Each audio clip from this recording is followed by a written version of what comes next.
20 December 2024 तर्जुमाने काबिल लिसान अख्तर सानी आरिफ बिल्ला शेखुल हदीस शेखुल उलमा हजरत मौलाना शाह अब्दुल मतीन बिन हुसैन साहिब दामत बरकातुहुमेर जुमार पूर्व अजीम शान इस्लाही बयान बैतुल हक जामे मस्जिद ঢালকানগর ঢাকা। বয়ানটি বারবার শুনতে থাকার মতো।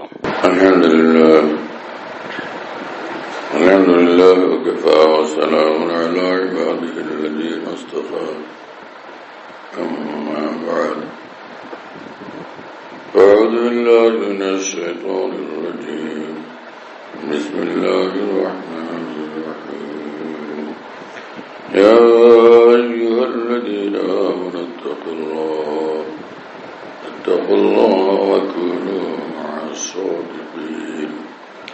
وقال رسول الله صلى الله تعالى عليه وسلم إنما الأعمال بالنيات وإنما لامرئ ما نوى فمن كانت هجرته إلى الله ورسوله فهجرته إلى الله ورسوله ومن كانت هجرته إلى دنيا يصيبها أو امرأة ينكحها يتزوجها فهجرته إلى ما هاجر إليه أو كما قال رسول الله صلى الله تعالى عليه وسلم.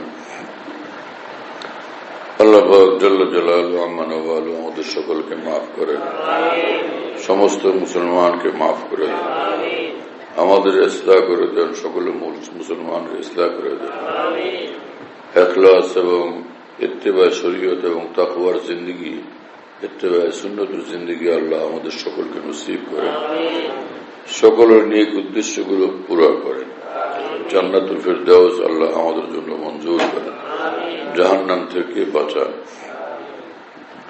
কোরআনে কারীমে মহান রব্বুল আলামিন ঈমান ওয়ালাদেরকে ডাক দিয়ে বলেন যে হে ঈমান ওয়ালারা, যে তোমরা আল্লাহকে ভয় করবে, আল্লাহকে মানবে, আল্লাহর হুকুম আহকাম গুলো মানবে, আল্লাহ যেসব পথে হাঁটতে চলতে নিষেধ করেন, যে সকল কাজ করতে নিষেধ করেন সেগুলো থেকে তোমরা বিরত থাকবে।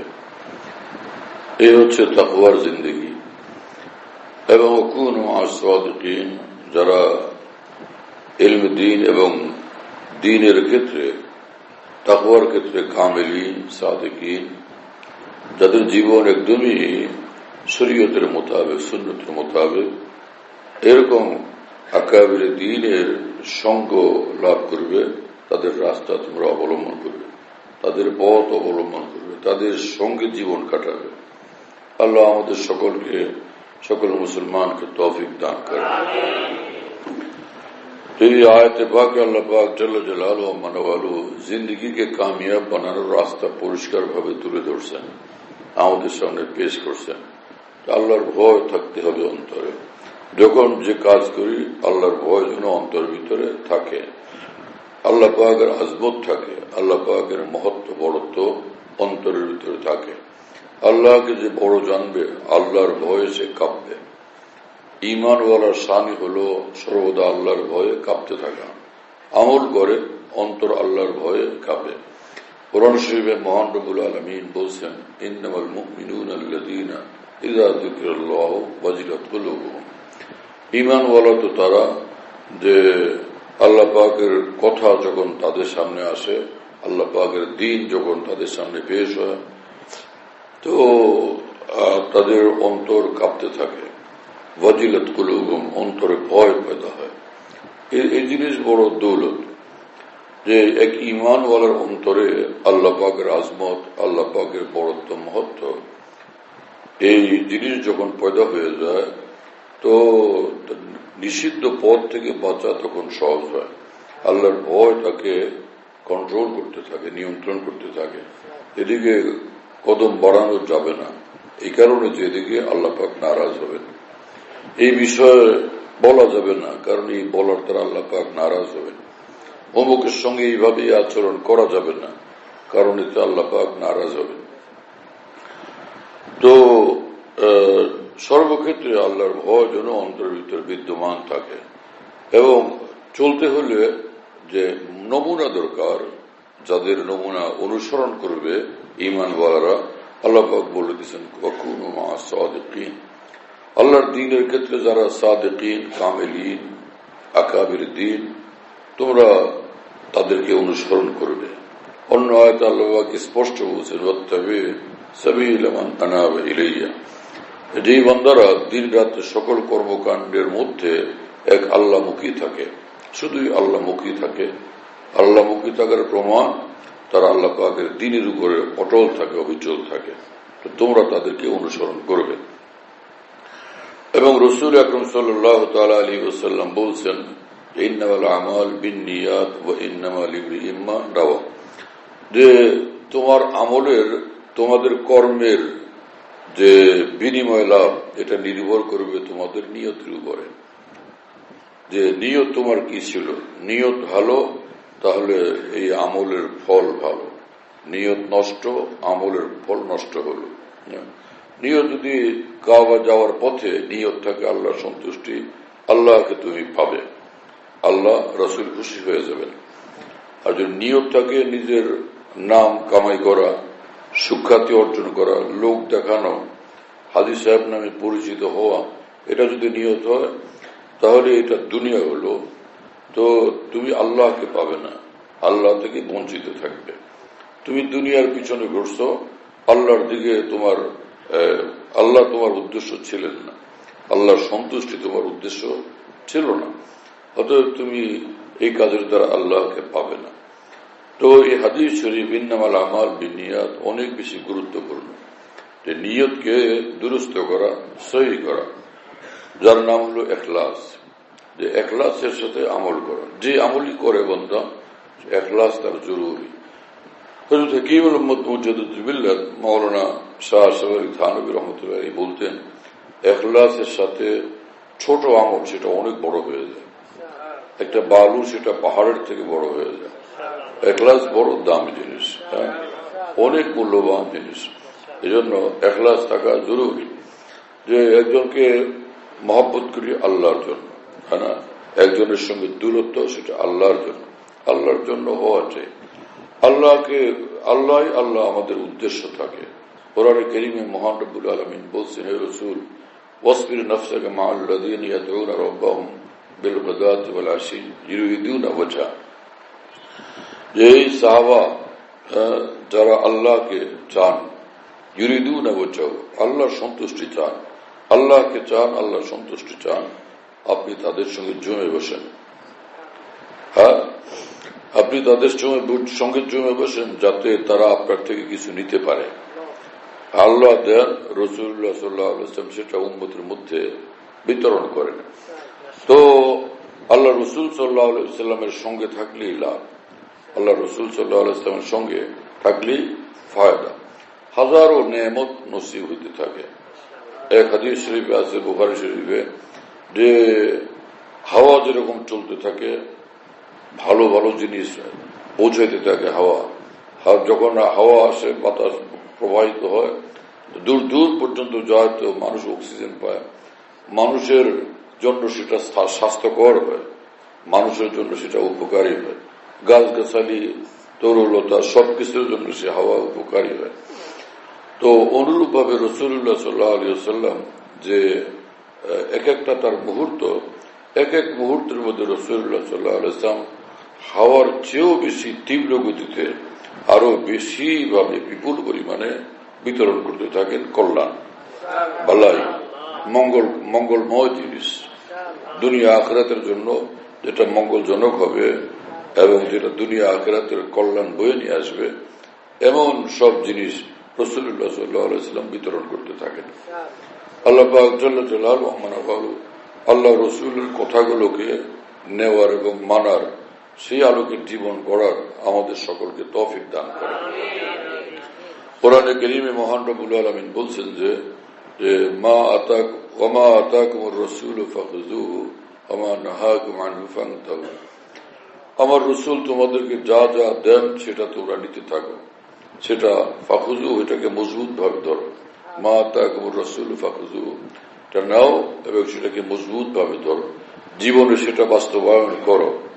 ওয়া মা নাহাকুম আনহু ফান্তাহু, এবং রাসূল যে সকল জিনিস থেকে নিষেধ করেন সেসব জিনিস থেকে একদম তোমরা বিরত থাকো। এর মধ্যে কল্যাণ, এর মধ্যে কামিয়াবি। রাসূলুল্লাহ সাল্লাল্লাহু আলাইহি ওয়াসাল্লাম বাতলানোর পথে হাঁটলেই তুমি জান্নাত পর্যন্ত পৌঁছবে। নকশে কদম নবী के हैं जन्नत के रास्ते, अल्लाह से मिलाते हैं सुन्नत के रास्ते। রাসূলুল্লাহ সাল্লাল্লাহু আলাইহি ওয়াসাল্লামের জীবনের নকশা এবং মডেল সেটা আল্লাহ পর্যন্ত পৌঁছায়, জান্নাত পর্যন্ত পৌঁছায়। জান্নাতে যারা যাইতে চায় তাদের কর্তব্য জীবনের যে কোনো সিদ্ধান্তের ক্ষেত্রে রাসূলুল্লাহ সাল্লাল্লাহু আলাইহি ওয়াসাল্লামকে অনুসরণ করা। আল্লাহর সন্তুষ্টি এটা হবে মুখ্য উদ্দেশ্য। আর যে আমলের তরিকা হবে, যে আমলের পন্থা, কর্ম পদ্ধতি হবে রাসূলুল্লাহ সাল্লাল্লাহু আলাইহি ওয়াসাল্লামের জীবন আদর্শ। জীবনের সবকিছুতেই রাসূলুল্লাহ সাল্লাল্লাহু আলাইহি ওয়াসাল্লামকে অনুসরণ করতে হবে। নামাজ হোক, রোজা হোক, হজ, যাকাত এবং মানুষের সঙ্গে আচার ব্যবহার, কথাবার্তা সবকিছুর ক্ষেত্রে রাসূল আকরাম সাল্লাল্লাহু আলাইহি ওয়াসাল্লামকে অনুসরণ করাই আমাদের কর্তব্য। ইসলামী জিনিস যে আল্লাহ যা দেন, রাসূলুল্লাহ সাল্লাল্লাহু আলাইহি ওয়াসাল্লাম যা দেন সেটা হলো ইসলাম। আল্লাহর তরফ থেকে দিন আসে এবং সেই দিন যিনি দেন, নিজের হাতে বিতরণ করেন, তিনি প্যারা নবী মুহাম্মদুর রাসূলুল্লাহ সাল্লাল্লাহু তাআলা আলাইহি ওয়াসাল্লাম। মুসলমানদের খুশির সময়, দুঃখের সময়, কষ্টের সময়, সর্ব অবস্থাতেই আনন্দ হোক আর শোক হোক, হ্যাঁ না, আনন্দ হোক অথবা দুঃখ কষ্ট হোক, সর্বক্ষেত্রে মুসলমান যা কিছু করতে চাইবে সেখানে উদ্দেশ্য হবে আল্লাহকে খুশি করা। আর তরিকা হবে রাসূলুল্লাহ সাল্লাল্লাহু আলাইহি ওয়াসাল্লামের তরিকা। এইভাবে চলতে হবে।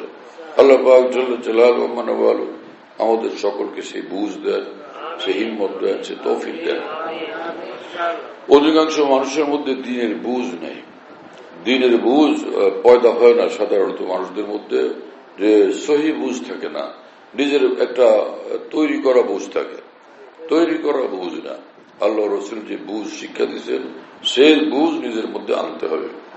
সারা দুনিয়ার মুসলমানরা আল্লাহর পথে চলে বটে, কিন্তু অধিকাংশ ক্ষেত্রে নিজের বুঝের উপরে আমল করা হয়।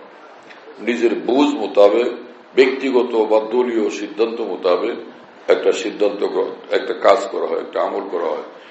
কোনো ব্যক্তিগত জজবা, আবেগ না, কোনো দলীয় আবেগ না, বরং আল্লাহর সন্তুষ্টি হওয়া চাই একমাত্র আবেগ। একমাত্র আল্লাহর সন্তুষ্টি হওয়া চাই আবেগ। আর শুধু আল্লাহর সন্তুষ্টি উদ্দেশ্য হলেই হবে না, কাজটা সুন্নত শরীয়ত মোতাবেক কিনা সেটাও দেখতে হবে। যেমন রাসূল পাক সাল্লাল্লাহু আলাইহি ওয়াসাল্লাম বলছেন, লা সালাতা বাদাল আসরি হাত্তা তাগরুবা শামস, এবং লা সালাতা বাদাল ফজরি হাত্তা তাতলুয়া শামস, ওয়ালা সালাতা বাদাল আসরি হাত্তা তাগরুবা শামস। রাসূল আকরাম সাল্লাল্লাহু আলাইহি ওয়াসাল্লাম বলেন যে আসরের নামাজ পড়া হয়ে গেলে আর সূর্য ডুবার আগ পর্যন্ত কোন নামাজ নাই। হাদিস পরিষ্কার। এবং ফজরের নামাজ পড়ার পরে সূর্য উদয় হওয়া পর্যন্ত আর কোন নামাজ নেই। রাসূলুল্লাহ সাল্লাল্লাহু আলাইহি ওয়াসাল্লাম এই কথা বলছেন। এজন্য ফুকাহায়ে হানাফিয়া এই কথা বলেন যে আসরের নামাজ পড়া হয়ে গেলে, আসরের ফরজ পড়া হয়ে গেলে সূর্য ডুবার আগ পর্যন্ত আর কোন নফল নামাজ পড়া যাবে না। হ্যাঁ, আল্লাহ করতে বললে সেটা করা, এটা হলো দিন। আর বিরত থাকতে বললে বিরত থাকা, সেটা হচ্ছে দিন। যে এতক্ষণ পর্যন্ত আসরের আগ পর্যন্ত নফল পড়ার অনুমতি ছিল, তো ততক্ষণ পর্যন্ত পড়তে থাকছে বান্দারা, যার যতটুকু সুযোগ হলো।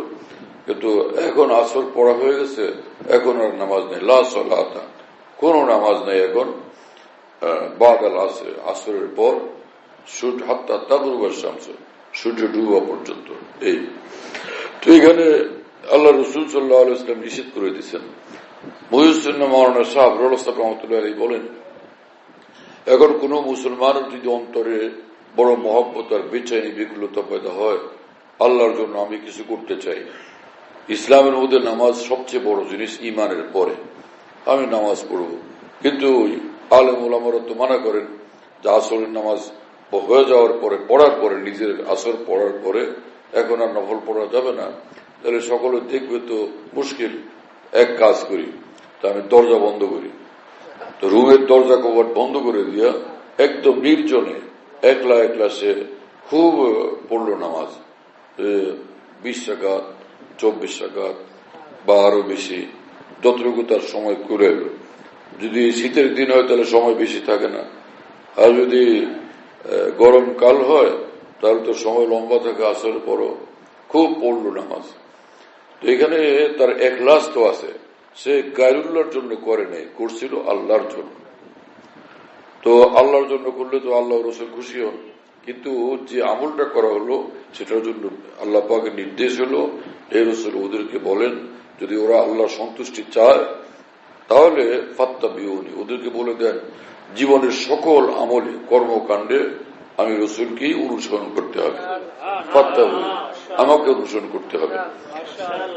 রাসূলুল্লাহ সাল্লাল্লাহু আলাইহি ওয়াসাল্লামের কথা সেটা দিন, রাসূলুল্লাহ সাল্লাল্লাহু আলাইহি ওয়াসাল্লামের কাজ সেটা দিন, রাসূলুল্লাহ সাল্লাল্লাহু আলাইহি ওয়াসাল্লামের নির্দেশ সেটা দিন, রাসূলুল্লাহ সাল্লাল্লাহু আলাইহি ওয়াসাল্লামের নিষেধ সেটা দিন, তাই না? তো এখানে এই লোক যে একদমই আল্লাহর সন্তুষ্টির জজবাতে এইভাবে পড়লো 20 রাকাত, 24 রাকাত বা আরো বেশি, কিন্তু রাসূলুল্লাহ সাল্লাল্লাহু আলাইহি ওয়াসাল্লামের তরিকা মোতাবেক হয়নি।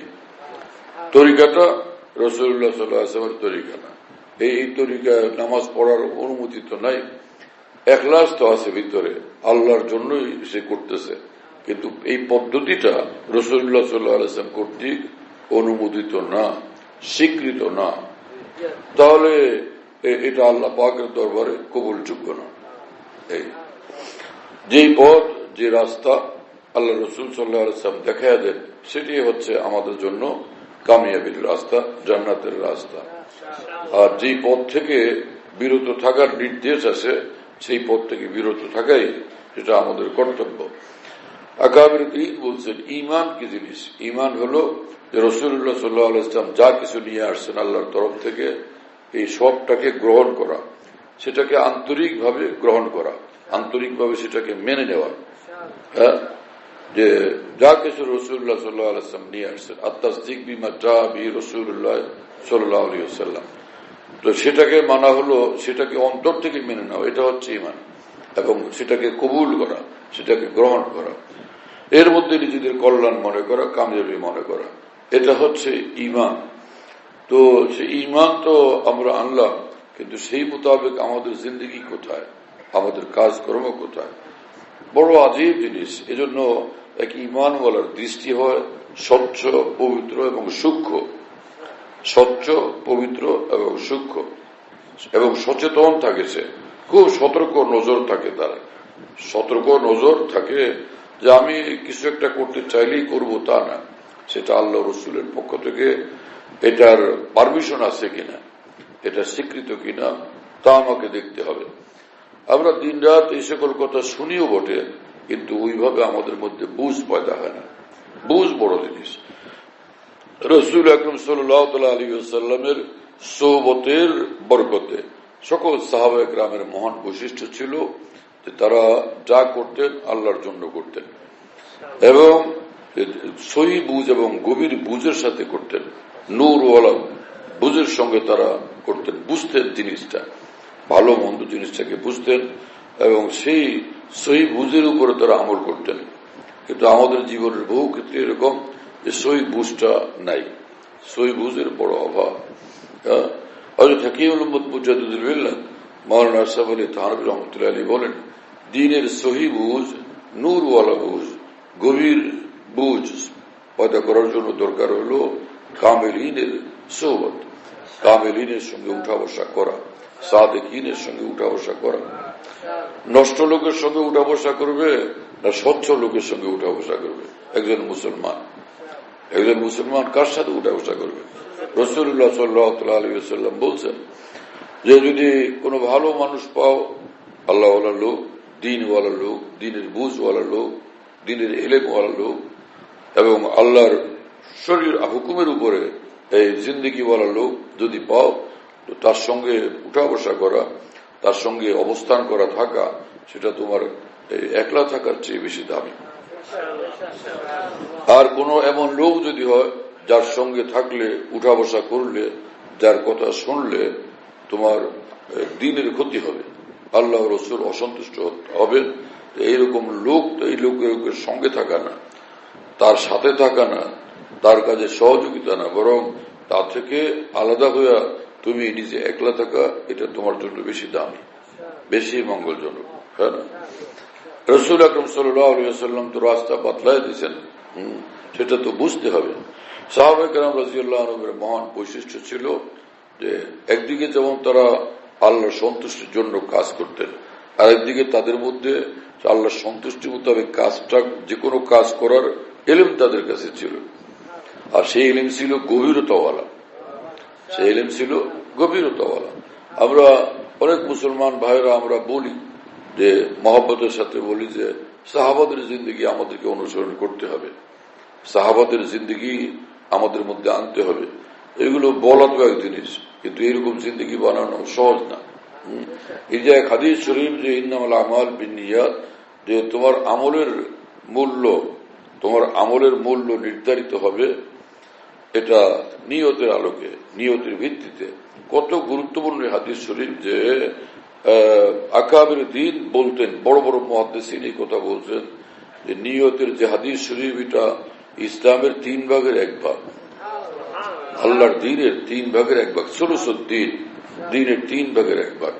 মানুষ যে আমলগুলো করে, কিছু আমল করে নিজের জবানের দ্বারা, কিছু আমল তার অন্তরের দ্বারা, কিছু আমল হয় অন্যান্য অঙ্গ প্রত্যঙ্গের দ্বারা। হ্যাঁ, 3 রকমের আমল হয়। যে জিকির করলো, তেলাওয়াত করলো, তো জবানের অসংখ্য আমল আছে। আর এক রকম আমল হলো যেটা অন্তরের দ্বারা করে মানুষ, আর এক রকমের আমল যেটা নিজের বাকি অঙ্গ প্রত্যঙ্গের দ্বারা করে। 3 প্রকার আমল হলো। তো নিয়ত যে করে, এটা কি চোখের দ্বারা, জবানের দ্বারা, হাতের দ্বারা? নিয়ত করে অন্তরের দ্বারা, নিয়ত অন্তরের দ্বারা করে। তো 3 রকমের আমলের মধ্যে এক রকম হয় অন্তরের দ্বারা। সে অন্তরের আমলগুলোর মধ্যে মূল হচ্ছে ইখলাস, নিয়ত। এই ইখলাস, এটা হলো অন্তরের আমল, এটা বুনিয়াদ। মুসলমান হয়ে গেছে, নামাজ রোজা করে, যাকাত দেয়, হজ করে, জিকির করে, তেলাওয়াত করে, এবং সে বলছে আমি মুসলমান, কালেমা পড়ছে, কালেমা শাহাদাত, কিন্তু ভিতরে, অন্তরের ভিতরে তার ঈমান নেই, ঈমানের দাবি করেছে। কোরআনে কারিমে আল্লাহ পাক জাল্লা জালালুহু আম্মা নাওয়ালু বলেন যে তোমরা বলো না যে আমি মুমিন, আমি ঈমান, বলো আমি মুসলমান। মুসলমান তাকে বলে যে ইসলামের শেখানো বাহ্যিক আমলগুলো করে, তাকে মুসলমান বলে। আর ঈমান তো হলো অন্তরের জিনিস। তো তোমার অন্তরে এখনো ঈমান দেখি না। ক্বালাতিল আরাবু আমান্না, কোরআন শরীফে আল্লাহ পাক বলেন যে বিদুইনরা আসছে, ওরা বলে যে আমরা ঈমানওয়ালা। কুল লাম তুমিনু ওয়ালাকিন কুলু আসলামনা, তোমরা এই কথা বলার কোনো মানে নেই যে আমরা ঈমানওয়ালা। হ্যাঁ, এটা বলতে পারো যে আমরা ইসলামওয়ালা, আমরা মুসলমান। ইসলাম হলো আমলগুলোর নাম, আর ঈমান তো অন্তরের জিনিস। তো বাহ্যিকভাবে সে ঈমানের ঘোষণাও তো দিল, ঈমানের ঘোষণাও দিল। আল্লাহকে সে মানে, আল্লাহ রসুলকে এবং কোরআনকে সে মানে। ঈমানের ঘোষণা দেওয়া, এটাকে শাহাদত বলে। ইকরার বিল লিসান, নিজের জবানের দ্বারা স্বীকার করা এবং ঘোষণা দেওয়া। তো ঈমানকে সে ঈমানের কথাগুলো প্রকাশ করছিল, কিন্তু অন্তরের ভিতরে ঈমান নাই। এজন্য ইখলাস এমন এক জিনিস, এটা ঈমানের ভিতরে ইখলাস থাকতে হবে। মুনাফিকরা, মদিনা শরীফে যে মুনাফিকরা ছিল, সেই মুনাফিকদের মুখে তো ঈমানের কথাগুলো ছিল, কিন্তু অন্তরে ঈমান ছিল না। ওই মদিনা শরীফের ওই মুনাফিকরা, তারা নামাজও পড়তো, রোজা রাখতো, এবং হজ যাকাত এগুলি সব পালন করত, কিন্তু তাদের ভিতরে ঈমান ছিল না। তো ঈমানের ঊর্ধ্বে হলো ইখলাস, ঈমানেরও পূর্বে ইখলাস, যে আল্লাহর জন্যই ঈমান আনা, এক আল্লাহকে বিশ্বাস করা। আর না হলে যার ঈমানের মধ্যে ইখলাস নাই, সে মুনাফিক, সে কাফের এবং মুশরিকদের চেয়েও অনেক বেশি ঘৃণ্য, অনেক বেশি মারাত্মক। যে ইন্নাল মুনাফিকিনা ফি দারকিল আসফালি মিনান নার, জাহান্নামের উপরের অংশ আযাব হবে, মধ্য অংশ আযাব হবে, এবং জাহান্নামের গভীরে সর্বনিম্ন আযাব হবে। কিন্তু আগুন তো সব, সে আগুনের তলদেশে, নিম্ন দেশে, সেখানে আযাব ভয়ঙ্কর, খুব বেশি কঠিন। এজন্য মুনাফিকদেরকে জাহান্নামের একদম তলদেশে আযাব দেওয়া হবে। নাউযুবিল্লাহ তাআলা মিন যালিক। আল্লাহ পাক আমাদেরকে হেফাজত করেন। তো এখলাস এত বেশি দামি জিনিস, এত বেশি ভারী জিনিস, যে এলেম নিয়ে যাবে মানুষ বড় আলেম, কিন্তু এখলাস নেই। সে কাজ করছিল, আমল করছিল, শিক্ষা দিচ্ছিল, ওয়াজ নসিহত করছিল, বয়ান করছিল, কিন্তু সে এখলাস নাই। এখলাস নাই, বা সেখানে রিয়াকারী ছিল। এখলাস নেই, রিয়াকারী ছিল। লোক দেখানোর জন্য। তো লোক দেখানোর জন্য হলে তো আল্লাহর জন্য হয়নি। তো এইরকম হাজারো ওয়াজ নসিহত বয়ান বক্তৃতার পরও জাহান্নামে যাওয়া লাগবে। নাউযুবিল্লাহ তাআলা মিন যালিক। যুদ্ধ করছিল, ইসলামের জন্য জিহাদ করছিল, শহীদ হয়ে গেছিল, কিন্তু নিজের বীরত্ব প্রকাশের জন্য, নিজের সুনাম সুখ্যাতি অর্জনের জন্য, আমি বীর, আমি যোদ্ধা, তো এগুলো তার টার্গেট ছিল, লক্ষ্য ছিল। এখলাস তো তার মধ্যে ছিল না, ছিল রিয়াকারী। তো সেই লোক জাহান্নামে যাবে। নাউযুবিল্লাহ তাআলা মিন যালিক। হাজারো লাখ কোটি দান খয়রাত করলো, দুনিয়ার মানুষরা জানে সে আল্লাহর দ্বীনের ক্ষেত্রে বড় দানবীর মানুষ। তো তার দান সদকা খয়রাতের কোনো কমি ছিল না, কিন্তু এগুলো আল্লাহর জন্য ছিল না। মানুষের কাছে নাম পয়দা হবে, যশ পয়দা হবে, তাই না, সুনাম সুখ্যাতি হবে, এটা ছিল তার লক্ষ্য।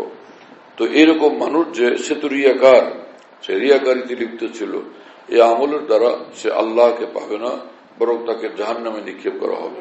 নাউযুবিল্লাহ তাআলা মিন যালিক। এজন্য ইখলাস জরুরি, আবার সেই সঙ্গে আমল এবং কর্ম সম্পাদন করা শরীয়ত মোতাবেক, সুন্নত মোতাবেক, সেটাও জরুরি। এজন্য রাসূলুল্লাহ সাল্লাল্লাহু আলাইহি ওয়াসাল্লাম বলতেন যে সকল বিষয়ে আমাকে তোমরা অনুসরণ করো, এবং সেটা আল্লাহর নির্দেশে বলতেন, আল্লাহ পাকের নির্দেশেই সেটা বলতেন। পবিত্র কোরআন আল্লাহ পাক পরিষ্কার বলে দিয়েছেন, আমার রসুলের সমগ্র জীবন জুড়ে তোমাদের জন্য নমুনা মজুদ, আমি আল্লাহকে পাওয়ার পথগুলো জানার জন্য, আমি আল্লাহকে পাওয়ার পথগুলো জানার জন্য, আমলগুলো শেখার জন্য। আল্লাহ পাক জাল্লা জালালুহু ওয়া মানওয়ালু আমাদেরকে বুঝ দান করেন। ইমাম রব্বানী হযরত মাওলানা রশিদ আহমদ গঙ্গুই রহমতুল্লাহ আলাইহি নিজের জমানার সর্বশ্রেষ্ঠ আলেমে দ্বীন ছিলেন, এবং তাকে বলা হতো তিনি সে জমানার ইমাম আবু হানিফা।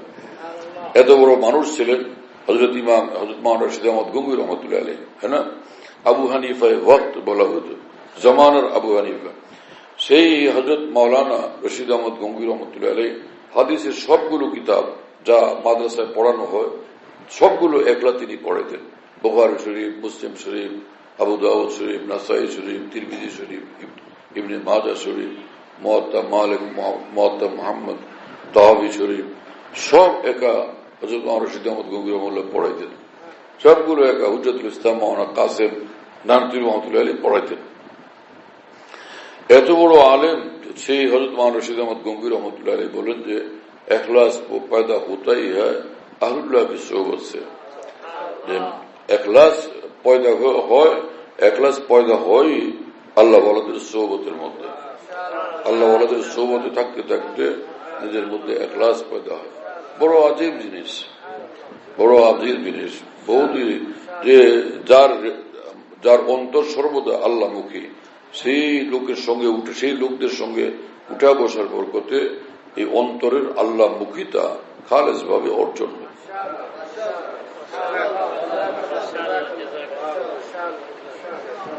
রব্বুল আলামিন আমাদেরকে মাফ করে দেন, আমাদের মধ্যে আল্লাহ ইখলাস পয়দা করে দেন, এবং একমাত্র আল্লাহ সন্তুষ্টির জন্যই আমল করার তৌফিক আল্লাহ পাক দান করেন। এর থেকে যেন আমাদের বিচ্যুতি না ঘটে। এক বুজুর্গ মানুষ ছিলেন, দুই চোখে দেখতেন না, অন্ধ ছিলেন।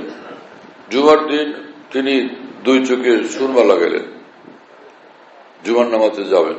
স্ত্রী বললেন যে চোখে দেখেন না, সুরমা লাগান, হ্যাঁ কি ফায়দা?